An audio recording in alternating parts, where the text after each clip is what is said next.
જય જવાન જય કિસાન। આજ જૂન જુલાઈમાં વાવેતર કરતા ખેડૂતો માટે ખાસ માહિતી બને રહેજો અમારા વિડીયોની અંદર, તો તમને ફૂલ માહિતી આપશું અને તમને પણ જાણવા મળશે કે જૂન જુલાઈમાં જે મરચાંનું વાવેતર કરતા હોય એમાં વધારે પડતી શું સ્ટ્રગલ આવે છે, એ સ્ટ્રગલ વિશે આજ તમને માહિતી આપવા જઈ રહ્યો છું। તો પૂરો વિડીયો અમારો જોતા રહેજો।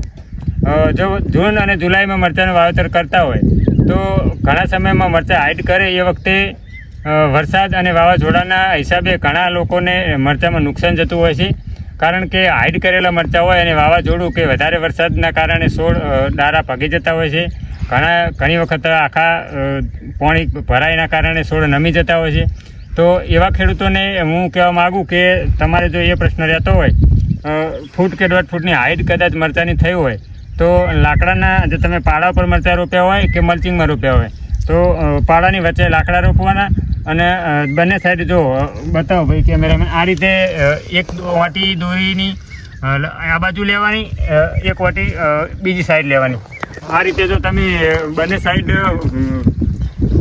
પ્લાસ્ટિકની દોરી બાંધી અને સપોર્ટ કરશો તો લગભગ તમારે કોઈ તકલીફ રહેશે નહીં। મરચાંની અંદર અમે પણ જો પૂરા ખેતરમાં અત્યારે લાકડા રોપી અને પ્લાસ્ટિકની દોરી બાંધી કાઢી। અમારે પણ વરસાદ વાવાઝોડાની સ્ટ્રગલ હતી, એટલા માટે જો આગળ જો ફૂલની ખેતી, ફૂલની અંદર પણ અમે લાકડાના ટુકડા રોપી અને પ્લાસ્ટિકની દોરી બાંધી અને ફૂલ સપોર્ટ કરી દીધો।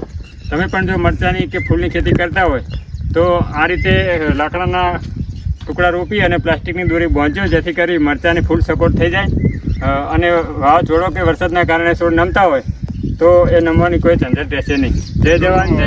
આગળ આવો, જો તમને ફૂલની ખેતીમાં પણ કેવી રીતે દોરી બાંધવી, કેવી રીતે લાકડાના જે ટુકડા છે એ રોપવાય, આગળ તમને બતાવશું।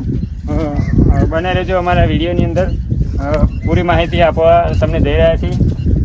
તો જો મરચાંની અંદર પણ આ રીતે લાકડા રોપી અને જો એક બાજુ દોરીની વાટી આ બાજુ આવે, એક દોરીની વાટી આ બાજુ આવે, તો આવા મરચાં પણ આટલા ફૂલ હાઈટ કરેલા હોય તો પણ જો એવું લાગે તો વચ્ચે આ રીતે દોરીનો સપોર્ટ કરી બીજા દોરીના ટુકડા બાંધી તમે મજબૂત કરી શકો છો। આવી રીતે ફૂલની અંદર પણ અમે સિસ્ટમ કરી છે, એ પણ તમને બતાવશું। આગળ ફૂલની પણ અમે ખેતી કરેલી છે। ફૂલની અંદર એ રીતે લાકડાના ટુકડા રોપી અને પ્લાસ્ટિકની દોરી બાંધેલી, તો એ તમને બતાવશું।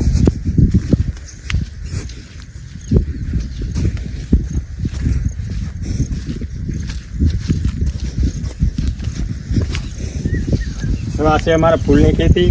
તો ફૂલની અંદર પણ ઘણી વખત વરસાદ અને વાવાઝોડાના કારણે ઘણી બધી સ્ટ્રગલ રહેતી હોય છે, તો એની અંદર પણ અમે લાકડાના ટુકડા રોપી અને આ રીતે સપોર્ટ કરેલો છે। જો